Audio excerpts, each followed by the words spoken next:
1 hour.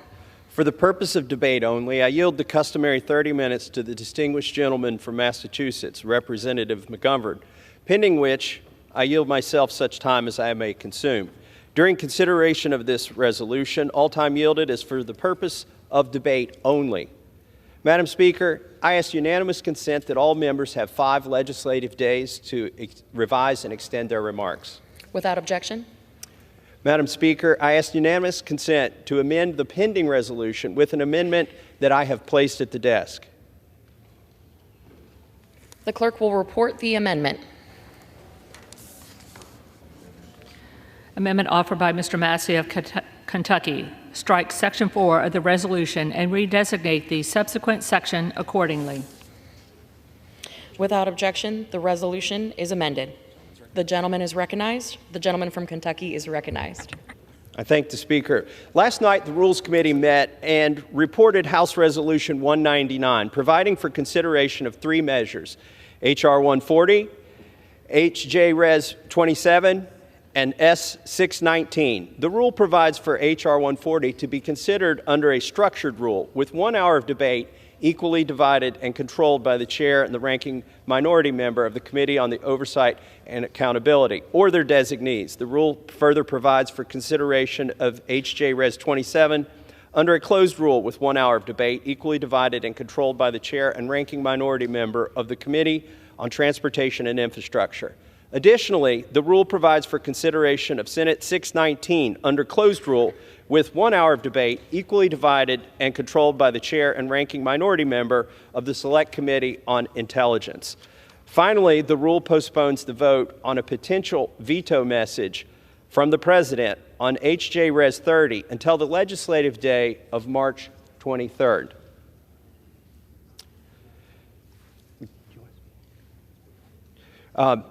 Madam Speaker, I yield 2 minutes to the distinguished gentleman from Texas, Mr. Roy. I thank the Speaker. I thank the gentleman from Kentucky. I thank our colleagues on the other side of the aisle for working with us on that unanimous consent, which I think is important. It is important for us to have a full debate and a full airing of the use of war powers in the United States. As James Madison pointed out, it was critically important that we put that power in Congress. We should have this debate.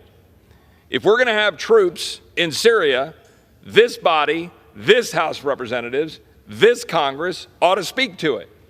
And we shouldn't hide behind a 2001 authorization of the use of military force and not update that authorization of the use of military force. I'm not here to say whether we should or should not be in Syria. I am here to say that Congress should speak to it. We should debate it. We should decide. We should have an actual conversation in this body, on this floor, when we're going to place our men and women in uniform in harm's way. That is the point that we should be considering. I very much believe that the gentleman from Florida has brought something forward using privileged tools that we have here in the body, and that we should take that under consideration. We should support the resolution the gentleman has brought forward, and if we have concerns, we should then have a debate, a full-throated debate about the use of military force and our men and women in uniform in Syria. I yield back. Thank the gentleman from Texas. I reserve the balance of my time. The gentleman reserves. The gentleman from Massachusetts is recognized. Thank you, Madam Speaker, and I yield myself such time as I may consume. Gentleman is recognized. Last night, the Rules Committee met and reported out a rule for 3 bills. And first, let me just say this is an awful rule. And I don't want to hear my Republican colleagues talk about fairness or openness ever again. We got lecture after lecture about how they want it to be more open and more inclusive. Well, guess what? So far in this Congress, 22 of the 26 rules have been completely closed. I mean, there's more closed rules in this rule than Democratic amendments made in order. Speaker McCarthy promised he would open things up, but he's locked things down more than ever. And my colleague from Kentucky, Mr. Massie, said that he joined the Rules Committee to be, and I quote, our conscience. So I would ask him, I mean, does he think this is okay? 43 of 44 amendments submitted by Democrats were blocked by his majority. I mean, is that right? Is that the openness that we were promised by his Speaker? Bottom line is, the last time the Republicans controlled the House, they had more closed rules than any other time in the history of our country, and they're on track to beating their own record. Our first bill today, considered under a closed rule, is S619, the COVID-19 Origin Act of 2023. And I think I speak for everyone when I say that we all want to know how COVID started. But I also want to point out for the record that Donald Trump was president when COVID started, not Joe Biden. And Donald Trump said, and I quote, "China has been working very hard to contain coronavirus. The United States greatly appreciates their efforts and transparency. It will all work out well," end quote. Joe Biden didn't say that. What Joe Biden actually did do is he ordered this investigation. And thanks to his investigation and the work of the intelligence community, we now have a report that gives us some answers. The gentleman from Kentucky says Democrats all believe this was a conspiracy theory, yet strangely enough, it was a Democratic president who told the intelligence community to look into the origins of COVID. So I'm just a bit confused here as to his logic. I'll mention quickly two other bills. H.J. Res. 27, also considered under a closed rule, seeks to roll back a majority of the protections on rivers, lakes, and streams that have been implemented since the creation of the Clean Water Act.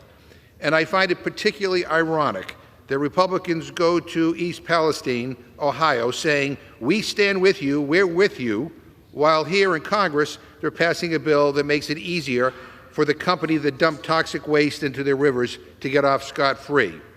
Finally, we have H.R. 140, the Protecting Speech from Government Interference Act, which does not protect free speech from government interference. In fact, it seeks to expand the First Amendment to include Vladimir Putin and the Chinese Communist Party, while telling America's own federal law enforcement agencies that they are now forbidden from even notifying social media companies of attempts by Russia and the CCP to spread propaganda. But there's one more thing I want to bring up today, Madam Speaker, and it's not in this rule, but it's just as important and consequential for our democracy. On Monday of this week, Fox News aired an offensive, dishonest, shameful representation about what happened on January 6, 2021. For nearly an hour, Tucker Carlson said that January 6 was not, in fact, a violent attack on American democracy. In fact, he said it was not an attack at all.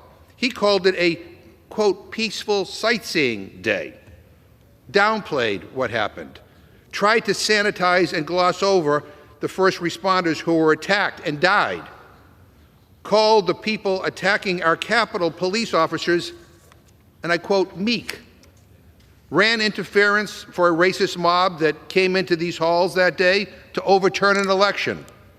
And I'm furious, because I was here that day. I was literally in this room. I was one of the last ones off the House floor. I sat in the Speaker's chair that day. I saw how close we came to disaster. And I don't need Tucker Carlson or anyone else to tell me what happened that day. And I'm furious, and I'm not just furious for me. I'm furious for the people he lied to. I'm furious for the memory of the officers he insulted. I'm furious for the police officers who were beaten and injured that day. I'm furious for the staff who thought that they were going to die. January 6th was an attack on our democracy. And now Tucker Carlson has chosen to side with the enemies of democracy. But what's most alarming about all of this, what's most dangerous, is that he was aided and abetted by Republican Speaker of the House, Kevin McCarthy. I have to say, this is a new low. Speaker McCarthy's treacherous decision to coordinate with Tucker Carlson to deliberately distort what happened that day is beyond the pale. And the worst part is the blatant lying. On November 21st, 2020, Carlson said in private text that lies about voter fraud were, and I quote, shockingly reckless, and called the very conspiracy theories he was promoting on the air as insane and absurd to his colleagues. He called those propagating the big lie, and I quote again, dangerous as hell. He knew that claims the election was stolen were dangerous lies. But instead of owning up to the truth, he went on TV. and with zero respect for his viewers and for the people of this country, zero respect for the truth, zero respect for our democracy, he sold those dangerous lies to the American people. He should be ashamed. And Speaker McCarthy's disgraceful decision to help him spread these lies will forever be a stain on this institution. So my question for the Speaker is, was it worth it? Was the backroom deal with the far right to help Tucker Carlson lie about what happened that day worth the damage done to our democracy? Was it worth insulting the memory of the law enforcement officers who died defending this building and what it symbolizes? The family of fallen officer Brian Sicknick doesn't think so. I want to enter their full statement into the record today, but our rules prevent me from doing that. So let me just read a part of it here. And I quote, "The Sicknick family is outraged at the ongoing attack on our family by the unscrupulous and outright sleazy so-called news network of Fox News, who will do the bidding of Trump or any of his sycophant followers, no matter what damage is done to the families of the fallen, the officers who put their lives on the line, and all who suffered on January 6th due to the lies started by Trump and spread by sleaze-slinging outlets like Fox," end quote. They go on to say, and again I quote, "Every time the pain of that day seems to have ebbed a bit, organizations like Fox rip our wounds wide open again, and we are frankly sick of it," end quote. That's what Speaker McCarthy is doing here. And it's sick, and it's indefensible, and frankly, I find it disgusting. So when the hell will House Republicans stand up here and say, this is wrong?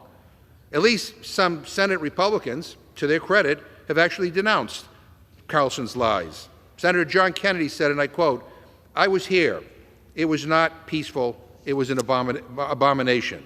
Senator Tom Tillis says, "Tucker's depiction was BS. He called it indefensible." Senator Mitt Romney says, "You can't hide the truth by selectively picking a few minutes out of tapes and saying this is what went on. It's so absurd. It is nonsense. It's a very dangerous thing to do." But all we get out of this side of the Capitol is deafening silence. And every moment House Republicans do not come out and condemn these evil lies, more damage is done to the fabric of our democracy. Because mark my words, January 6th will happen again if we do not correct the record and tell the truth about what happened that day. It was an attempt to overthrow the government of the United States based on lies spread by the former President of the United States. And so for the sake of this institution, for the sake of the country, it is time to tell the truth.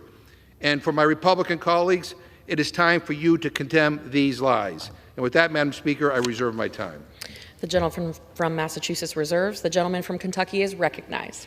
Madam Speaker, I rise in support of this rule and in support of the underlying legislation, H.R. 140, which went through regular order, which was marked up in the Oversight Committee, where Democrats had copious opportunities to offer amendments and to change the bill, as did Republicans. H.R. 140 is called the Protecting Speech from Government Interference Act, and it would prohibit federal employees from using their official authority to censor a private entity, including outside of normal duty hours or away from an employee's normal duty post. Under President Biden, administration officials and federal bureaucrats have abused their positions, authority, and influence to encourage censorship and erode Americans' First Amendment rights. Recently released reports have uncovered efforts by the Federal Bureau of Investigation, the Centers for Disease Control, the Department of Homeland Security, and other government agencies to pressure social media companies and internet providers to censor and remove speech posted on social media platforms. Advocates for this censorship flagged certain posts and users as spreading misinformation on various topics, including COVID-19, racial justice, and the U.S. withdrawal from Afghanistan.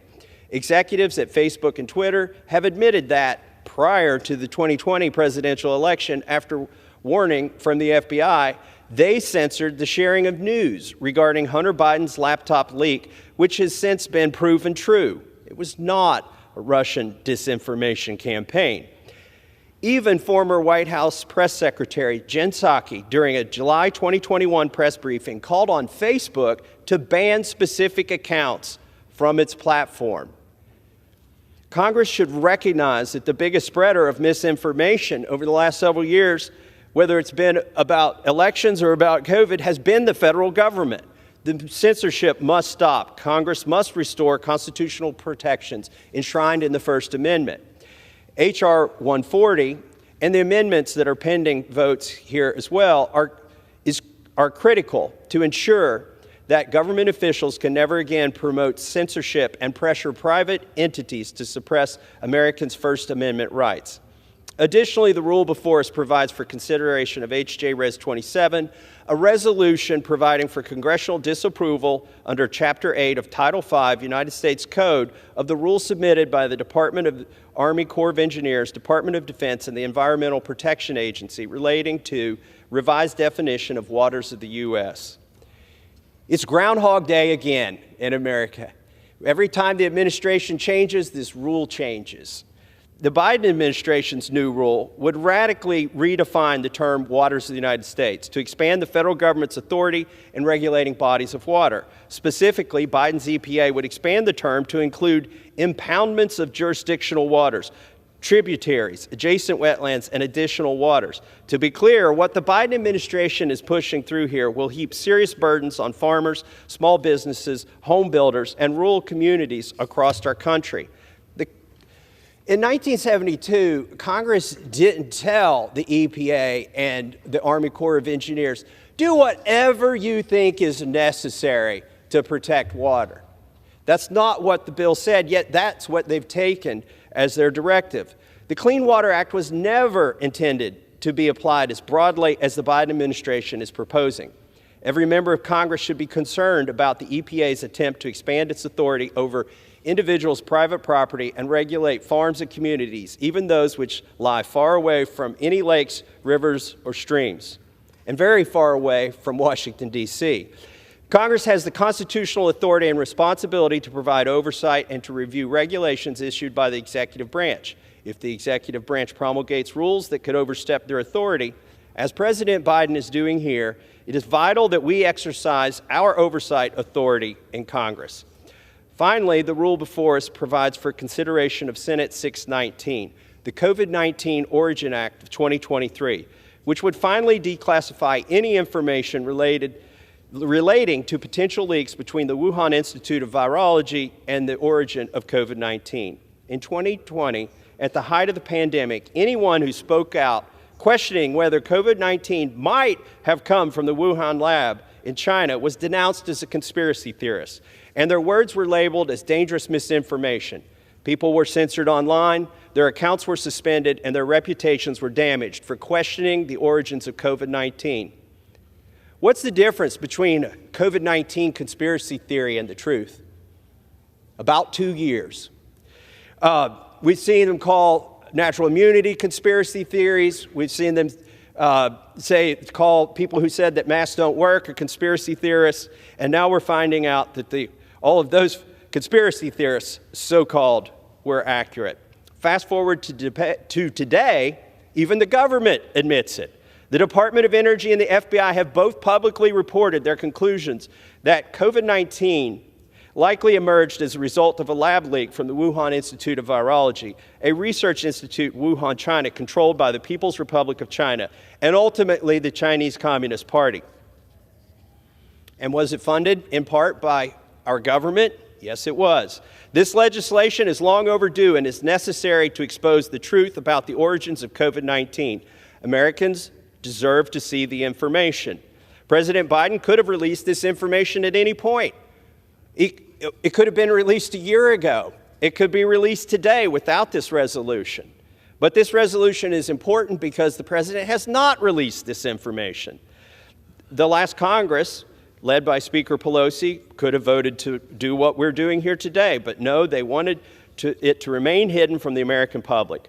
I fear the federal government has been involved in a cover-up about the origins of COVID-19 because they are afraid of being exposed as culpable in the creation of the disease at the center of the pandemic. And to my colleague's point about the videos that were released on Monday, I think the other side of the aisle is out of touch and out of step with the American public on this. A recent poll by Rasmussen showed that 81% of likely voters believe that all of the tapes should be released.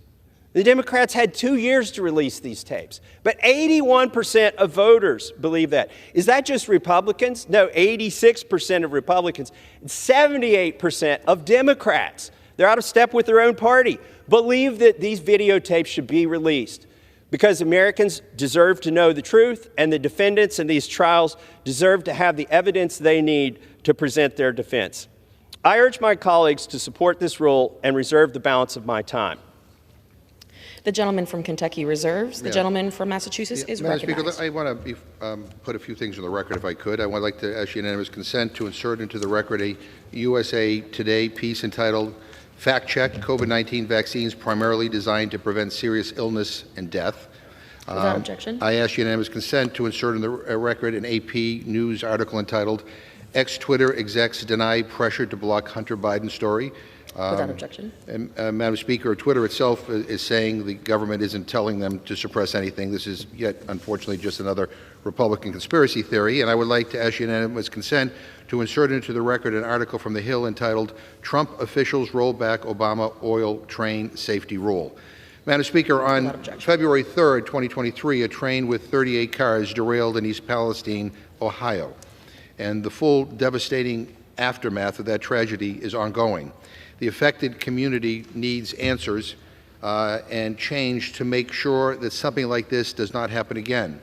The Trump administration rolled back train safety rules. Now Republicans want to make it easier for polluters to pollute. They put a chemical industry lobbyist in charge of the EPA office in charge of chemical safety. I mean, you can't make this stuff up. They roll back regulations on train brakes. And they reduced rail inspections. And I just want to say one thing to my colleague from Kentucky. I have no problem with releasing all the tapes, but that's not what happened. The Speaker of the House selectively and carefully released them to one person, to one news agency, who then deliberately cherry-picked things to advance a distortion of what happened that day. An insult to the people who work here, an insult to the Capitol Police officers who were injured that day. I mean, that's not transparency. That's propaganda. That is deliberately distorting a horrific event in which this Capitol was attacked. Our democracy was attacked. So please give me a break. Madam Speaker, I'm going to urge that we defeat the previous question, and if we do, I will offer an amendment to the rule to provide for consideration of a resolution that affirms the House's unwavering commitment to protect and strengthen Social Security and Medicare, and states that it is the position of the House to reject any cuts in the program. Madam Speaker, I ask unanimous consent to insert the text of my amendment into the record along with any extraneous material immediately prior to the vote on the previous question. Without objection. Madam Speaker, Social Security and Medicare are the bedrocks of our nation's social safety net. Yet, as my Republican colleagues demand reckless cuts in exchange for paying our nation's bills, these programs are under threat. Despite recent rhetoric to the contrary, Republicans claim that they won't cut Social Security and Medicare benefits. Well, Madam Speaker, today, Democrats are yet giving Republicans another chance to back up that claim with action by providing them a chance to reassure the American people, not just with their words, but with their votes. And today, they can vote unequivocally that they will not cut these vital programs. Anything short of that is an empty promise. And to discuss our proposal, I yield 3 minutes to the gentlewoman from Alaska, Ms. Peltola. Recognized. Thank you, Madam Speaker. With the enactment of the Social Security Act in 1935, this country promised Americans that if they worked hard and contributed to the program to support others, when they retire or become disabled or lose a spouse, they will be taken care of too. Social Security helps us provide for retirees, but also disabled workers, widows and widowers, spouses and children. Franklin Delano Roosevelt claimed that Social Security would, quote, promote the common welfare and the economic stability of the nation, and it has. Social Security has kept millions of seniors out of poverty and continues to do so. Today, Social Security provides monthly checks to more than 65 million beneficiaries who rely on it for food and other necessities. For over 85 years now, trusting in the promise of Social Security, millions of Americans have worked hard, paying into the program out of every single paycheck for decades. In 2019, Social Security had helped 31,146 Alaskans stay out of poverty. A report from a few years ago found that without Social Security, the elderly poverty rate in Alaska would have increased from 7.6% to 28%. As of 2021, over 110,000 Alaskans were receiving monthly Social Security benefits, including 84,796 who were 65 and older. In total, that's over 13% of Alaskan residents. I was raised, as I think many others were, with the value of treating elders with great deference and respect, to care for them as they have cared for us. I can think of no better way to do that than to ensure that they have a safe and secure retirement. Simply, this program reflects our values. All Americans deserve to retire with dignity. We must support our senior citizens by strengthening Social Security and not slashing it. We need to protect and expand Social Security. Despite the many demonstrated successes of the Social Security program, there have been no benefit increases to the program in over 50 years. I hear from many Alaskans back home who are scared that they will not receive the Social Security benefits they worked so hard for all their lives. Alaskans worry that the checks they depend on will suddenly disappear, and they have no plan B.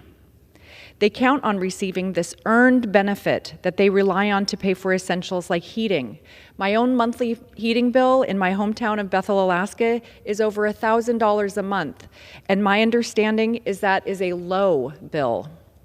People do not deserve to live with this kind of uncertainty and insecurity. That is why safeguarding and reforming Social Security must be a priority for this Congress. Social Security was a solemn promise made to Americans by its government in full faith and credit. I commit to protecting this promise for Alaska and all Americans and implore my colleagues to do the same. Time has expired. Madam Speaker, I yield back the balance of my time. The gentleman, does the gentleman reserve? The gentleman reserves. The gentleman from Kentucky is recognized. Madam Speaker, I yield 3 minutes to the distinguished gentleman from New York, Mr. Langworthy. The gentleman is recognized. Thank you. Madam Speaker, I rise in support of the rule which provides consideration for 3 important pieces of legislation to restore trust and certainty for millions of Americans. Specifically, I would like to highlight H.J. Res. 27, which would provide for congressional disapproval of the Biden administration's overreaching New Waters of the United States, or WOTUS, rule that threatens the livelihoods and survival of our nation's farmers and rural communities. The Biden EPA's new reinterpretation of WOTUS is a complete rejection of the Clean Water Act's decades-long, broadly accepted jurisdiction. The new rule gives the federal government sweeping authority over private lands and unleashes the federal regulatory machine on private property owners over bodies of water as small as ditches, low spots, and ephemeral drainages. And God forbid if a farmer is perceived to have violated the EPA's vague new WOTUS regulatory framework, they could find themselves tangled in years of expensive litigation and red tape threatening their very survival as an operation. Now, my district in Western New York in the Southern Tier has over 800 dairy operations. These are generational farms with deep roots in our surrounding communities. And my farmers, as in the case with farmers across this country, they are deeply worried about how the Biden EPA's new WOTUS rule will impact the long-term survival of their operations. Our farmers should be focused on production and growing and maintaining their operations, not hiring outside expensive consultants to help them navigate a maze of new burdensome government regulations. They shouldn't be worried about whether farming a certain part of their land will lead to thousands, hundreds of thousands or even millions of dollars in penalties, enough to put these family farms out of business. But under the Biden administration, sadly, this is just considered the cost of doing business. Now, some might say I'm speaking in hyperbole, but we've seen this played out before in 2015. We saw that an overly broad interpretation of WOTUS and what it meant to our farmers, many of whom suffered devastating fines from an overzealous Obama-era EPA for having the audacity to manage and farm their own private lands. So the question before us with this resolution isn't how to best regulate a pond versus a stream or a low spot. It isn't how far we should turn the dial up on regulation, forward or backward, as to not inflict too much pain on rural America. It's a question of whether we stand for the long-term survival of American agriculture and domestic food security, or whether we're willing to regulate the American farmer out of business and out of existence. Congress has a duty to review and oppose this radical interpretation of WOTUS. I strongly support the rule, and I urge my colleagues to do the same, and with that, I yield back. Madam Speaker, I reserve the balance of my time. The gentleman from Kentucky reserves. The gentleman from Massachusetts is recognized. Yeah, Madam Speaker, I don't want to be lectured about farms and our farmers. I represent a district with thousands of farms in it. The bottom line is my farmers care about things like clean water. They care about the environment because they know that contaminated water can contaminate the food supply, among other things. My farmers are worried about climate change and the impact it's having on their ability to grow crops. So I don't want to be lectured about farms or what farmers want. I don't know of any farmer who wants to create a situation where polluters basically are not held accountable for the pollution that they cause. I mean, you think about what happened in East Palestine, Ohio. I mean, is it the position of the Republicans that, you know, the railroad should be not required to pay for the damage that they've done? Is that the community should assume those costs? The federal government? I don't know who should pay for it, but are the farmers should pay for that? I mean, come on. So, I mean, we can hear a lot about, oh, you know, this does X, Y, and Z when we know it's an exaggeration. But putting that aside, I just want to say for the record, I represent a lot of farmers. I talk to my farmers all the time. I do farm tours every single year. And what they talk to me about is making sure that we have a clean environment, they have access to clean water, and that we actually start paying attention to climate change, which is destroying their ability to be profitable and to be able to thrive. And with that, I reserve my time. The gentleman from Massachusetts reserves. The gentleman from Kentucky is recognized. Madam Speaker, I ask unanimous consent to submit for the record an article in the New York Post labeled 10 Myths Told by COVID Experts and Now Debunked by Marty Markry, professor at Johns Hopkins University School of Medicine. Without objection. In this article that I've just referenced, misinformation number 7 was that COVID originating from the Wuhan lab is a conspiracy theory. It's not. I think we're going to find that out when this resolution passes, and I expect a lot of Democrat support for the resolution. It passed by unanimous consent in the Senate. Google admitted to suppressing searches of lab leak, quote, lab leak, during the pandemic. Dr. Francis Collins, head of the National Institutes of Health, claimed, and still does, that he doesn't believe the virus came from a lab. Ultimately, overwhelming circumstantial evidence points to a lab leak origin, the same origin suggested to Dr. Anthony Fauci by 2 very prominent virologists in a January 2020 meeting he assembled at the beginning of the pandemic. According to the documents obtained by Brett Baer of Fox News, they told Fauci and Collins that the virus may have been manipulated and originated in the lab. But then they suddenly changed their tune in public comments days after the meeting with NIH. The virologists were later awarded nearly $9 million from Fauci's agency.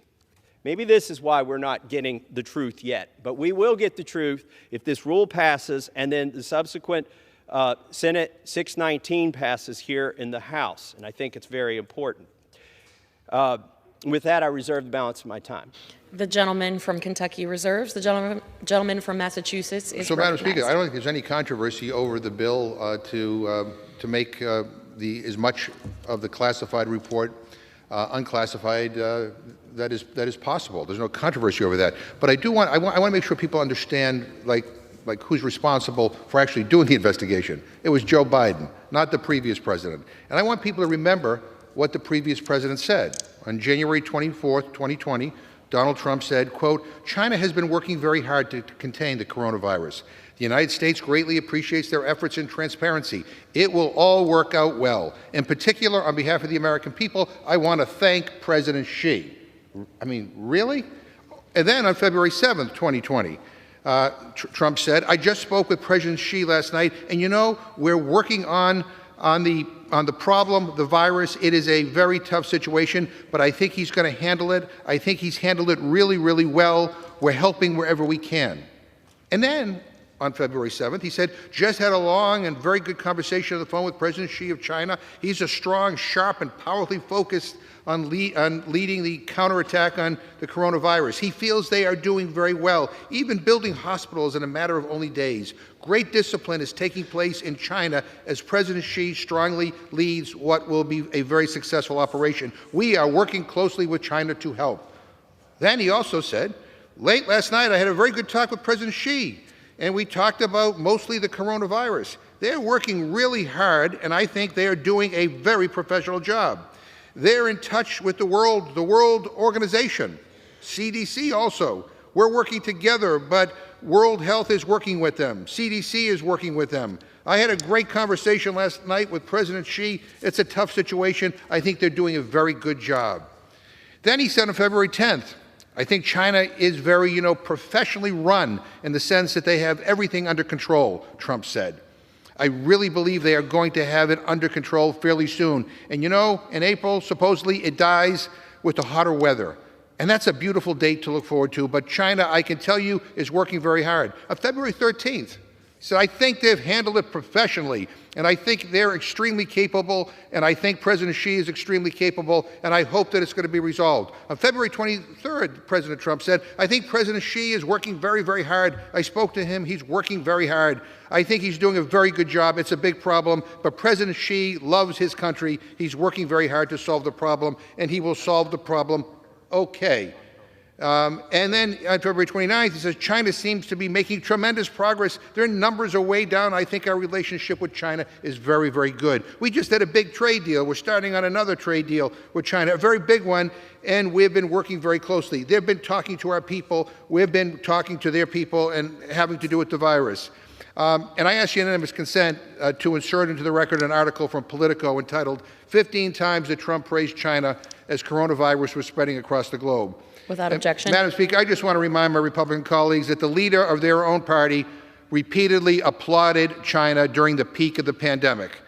And the bottom line is that, we should all be grateful that we have a president now that has actually launched an investigation to get to the bottom of this. And today, hopefully, we will, in a bipartisan way, vote to make as much of that investigation declassified as possible. But let's not forget the history here. And let's not forget who was praising China's reaction to the coronavirus, because I think it is important that we keep that in mind, especially listening to some of the rhetoric coming from the other side, and I reserve my time.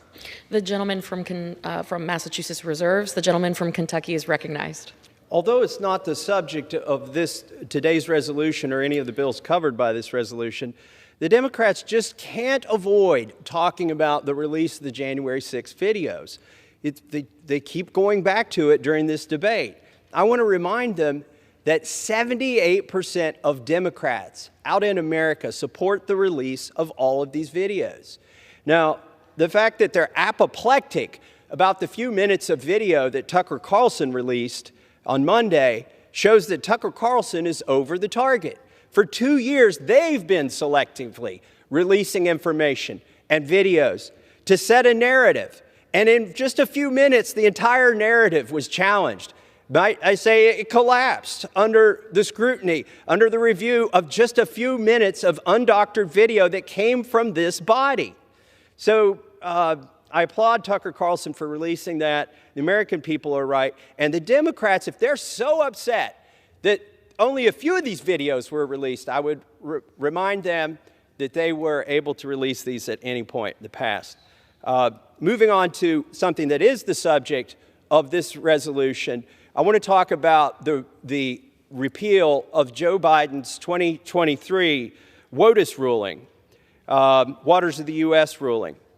This is, like I said before, it's Groundhog Day again. Under President Bush, we had one set of rules that farmers and home builders and landowners came to understand. Now, they were a little hard to comply with because every division of the Army Corps of Engineers might interpret them differently, or different states would interpret them differently, or different bureaucrats at the EPA would interpret them differently. But then Obama came along with a rule to expand the definition of waters of U.S. And then Trump came into office and the rules changed again. And now Biden is here trying once again to change the rules on what are the waters of the U.S.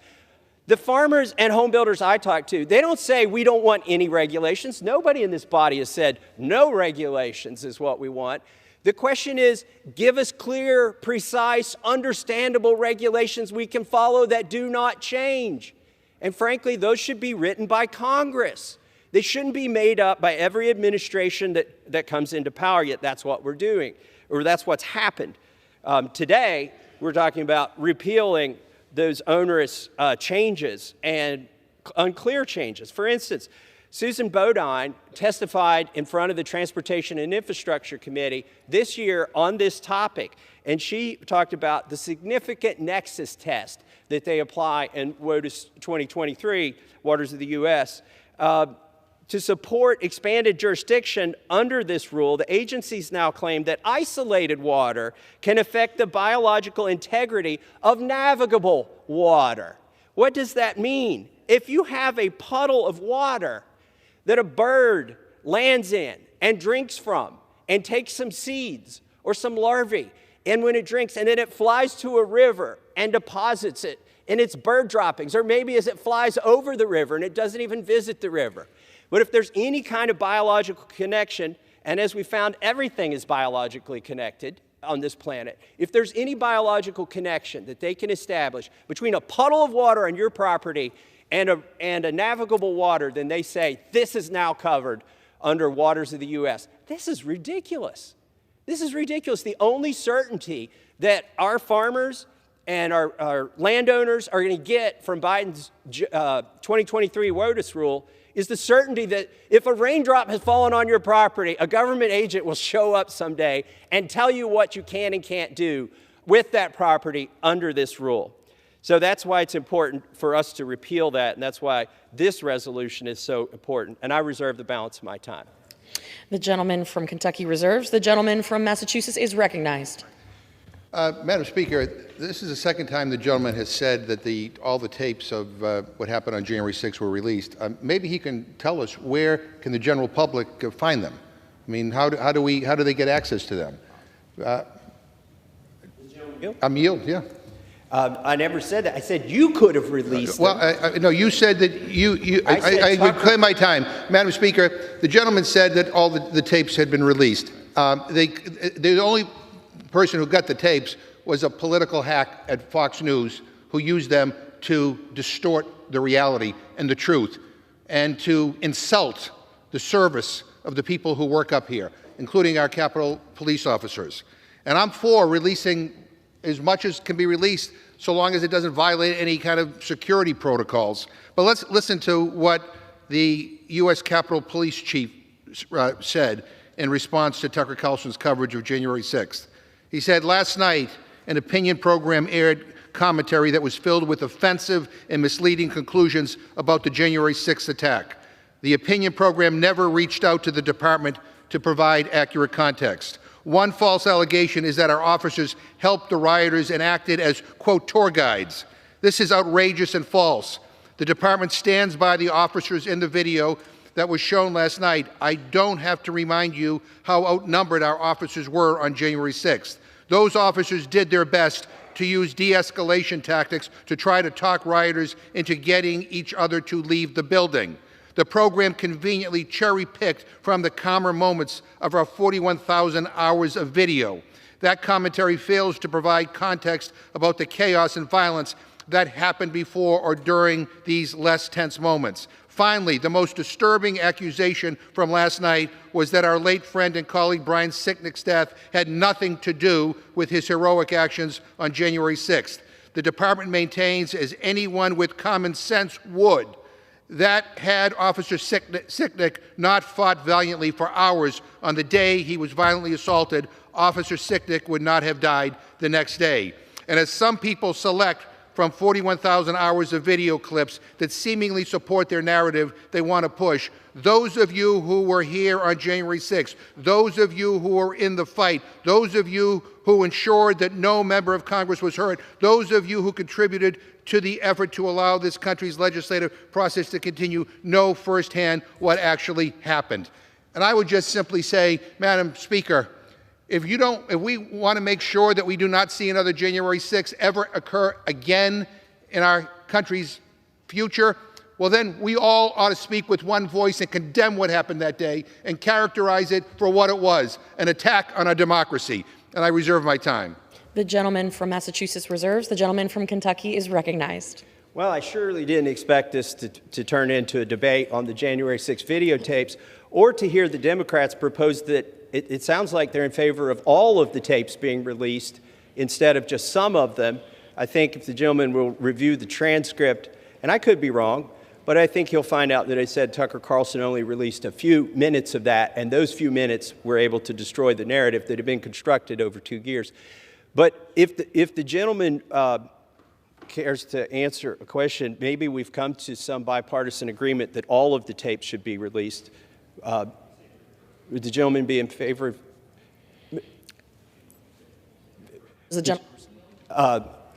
I would ask if the gentleman, when he speaks next, if he would speak to that topic, if he would be in favor of releasing all of the tapes instead of releasing them partially at times. No. And with that, I reserve the balance of my time. The gentleman from Kentucky reserves. The gentleman from Massachusetts is recognized. Madam Speaker, when the gentleman says that what Tucker Carlson aired somehow destroyed the narrative, I mean, give me a break. I mean, essentially, basically saying what happened on January 6th conforms with what Tucker Carlson said. It is offensive to everybody who was here that day. It is offensive to the staff. It is offensive to the Capitol Police officers. It is offensive to everybody. I mean, come on. I mean, Madam Speaker, let me just say to the gentleman, what I said before was that I favored releasing tapes so long as they did not, that's my personal opinion, so as it did not at all compromise any security. That's what I said. But I really, I mean, it is so sad to be on this House floor after what happened on that day and to hear members of Congress basically try to cover up the horrendous atrocity that occurred that day, the attack on our democracy. I mean, it is shameful. I reserve my time. The gentleman from Massachusetts reserves. The gentleman from Kentucky is recognized. I reserve. The gentleman from Kentucky reserves. The gentleman from Massachusetts is recognized.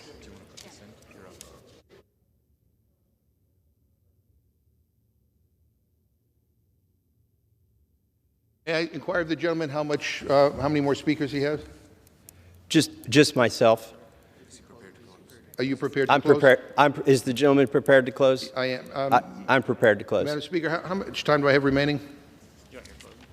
The gentleman from Massachusetts has 5.5 minutes remaining. Madam Speaker, what's just as revealing as what we're debating this week is what we're not talking about. We're now 3 months into the Republican majority. They haven't passed a single bill into law yet. And in fact, rather than debating things that people care about, we're spending week after week passing bills that are designed to get Facebook likes and retweets instead of making an actual difference for the people back home. 3 out of 4 Americans say the Republicans in Congress do not have the right agenda. And if you want proof that they're right, look no further than what so much of today's debate was focused on. Democrats passed bills to bring jobs back from China and take on Putin's war of aggression. Republicans are passing bills to make it easier for Russia and China to spread their propaganda here in the United States. Democrats passed laws holding polluters accountable, took action to get rid of lead pipes and clean up our rivers and lakes, Republicans are passing bills to protect the polluters that dump toxic chemicals into our water. The American people expect more. They expect us to pass bills that actually matter to our families.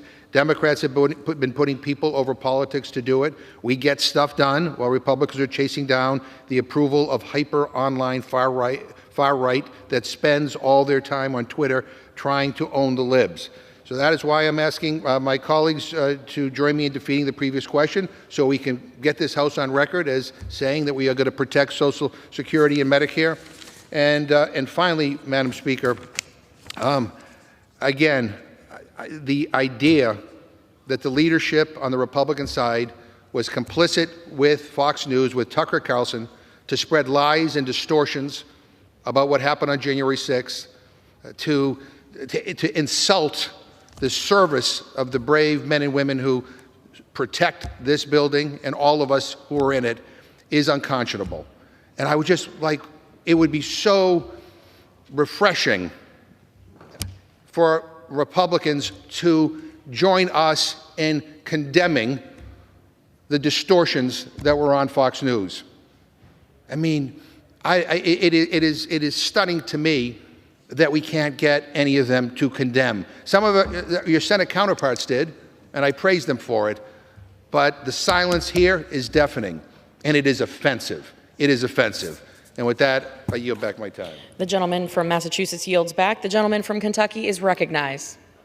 Well, somewhat serendipitous, but in the context of this debate on a rule about other bills, it seems that we've come to some agreement, it appears to me, with the American people, 81% of whom believe that all of the tapes should be released.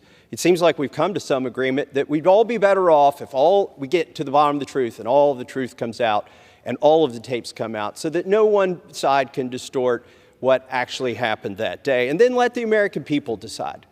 So I will not. The gentleman's time's expired.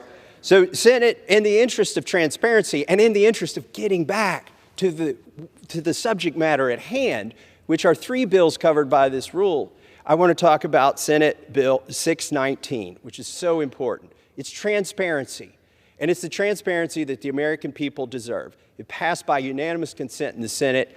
Even though it seems like there's some opposition on the other side, I suspect we're going to get a lot of votes from Democrats on Senate Bill 619. And I think it's important to go on the record for people to say whether or not for elected representatives to say whether or not they believe their constituents are entitled to the truth which our government possesses, or at least information that they possess that would help somebody come to a conclusion on what the origins of this virus were and did they come from Wuhan. So the president could do this at any time. He could have done it at any time in the past 2 years. He hasn't done it. It's time to put him on the spot and say, you either veto this, and I suspect we could overcome his veto, but you either veto this or you release that information that you've withheld from the American public for 2 years, which is too long. Next, I want to talk about the Waters of the U.S. rule. Why is this timely? Because on March 20th, this goes into effect. That's why it is so urgent to repeal the 2023 Waters of the U.S. rule. Was it written? These are laws. Were they written by lawmakers? No. Our founding fathers created 3 branches of government. You've got the executive branch, which enforces laws. You've got the judicial branch, which resolves disputes. And you've got the legislative branch, which is supposed to make the laws. Yet, here we sit abdicating that authority, that responsibility. You could delegate authority. You can't delegate responsibility. We have a responsibility to the American people to make sure that these laws are concise, that they don't change on the whim of an executive who gets in the White House, that they are not onerous, and that they have their intended effect, and that they are applied uniformly across the country. Yet we have abdicated that responsibility, but we will take that responsibility back by the passage of this rule and the subsequent legislation to repeal the Waters of the U.S. 2023 by Joe Biden. The American people deserve that. And finally, I want to close by talking about H.R. 140. This is a bill that went through regular order. You know, what a wonderful thing. We've talked about it so much. It's a bill that covers one topic only. We've talked about that so much. And here we are. And we've even got a chance, even though it was amended in the committee, we've got a chance to amend it here on the floor, to perfect it even more for members, by members who aren't members of that committee. Are these amendments that are not germane? Are these the kind of amendments that the American people hate, where you offer an amendment and you stick something into a bill that's completely unrelated to it? No, every one of these amendments is germane to this bill. We have made sure of that in the Rules Committee. I will not yield. The gentleman's time's expired, and he serves on the Rules Committee, and he had plenty of time to voice his concerns there. So we've got a lot of amendments that are great. I think they'll improve the bill, but what's most important is people have a chance to have their point made and to get a vote on this. So finally, I want to talk about what H.R. 140 would fix. It would fix this loophole that they think they've constructed that allows the federal government to violate the Constitution. Obviously, the federal agents can't take away your First Amendment rights, and obviously, social media companies aren't subject. The Constitution wasn't meant to bind them. It was meant to bind the administration. And what we have is a loophole where the administration leans on a social media company that they are paying money to. Millions of dollars have gone to these social media companies from CDC, from FBI. So when they say, would you pretty please ban this user? Would you pretty please take down these posts or a whole series of these posts?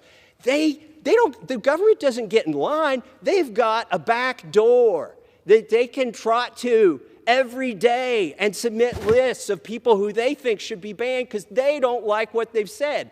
This is dangerous to our republic. If the other side wants to call it a democracy, it's dangerous to the democracy, but this is a republic. Our government has built an elaborate but constitutionally unsound framework for violating these natural rights. As we've seen with the Twitter files, they boldly work in close cooperation with private sector actors who aren't subject to constitutional restrictions imposed on government by our founders. But they also claim foreign influence and national security, so they can target U.S. citizens and with agencies of the government under the military chain of command, whose missions are ostensibly directed at foreign actors who have no constitutional rights. Elected lawmakers be damned. Legions of government lawyers create shaky legal scaffolding and ad hoc doctrine to indemnify the actors within our government who eagerly exploit these loopholes. In this way, government actors can claim everything they do is illegal. They've got a bunch of lawyers to back. Oh, we didn't do anything illegal. It's all legal. Here, look at our doctrine. We've got, the lawyers have gone through it. It's all legal. Here's the problem. Much of what they do is unconstitutional. So whose job is it to resolve that difference? It's actually not the Supreme Court's job. We are entrusted with oversight.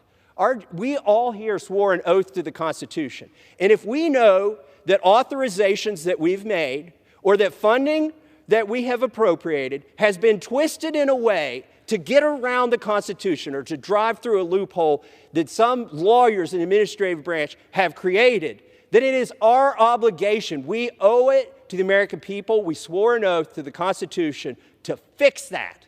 Not to make them go to court to get some remedy, but to fix it, to stop it in its tracks. H.R. 140, with its pending amendments, is a good down payment on that promise to the American people. And with that, I support this rule. I urge my colleagues to vote for it. And Madam Speaker, I yield back the balance of my time and move the previous question on the resolution as amended.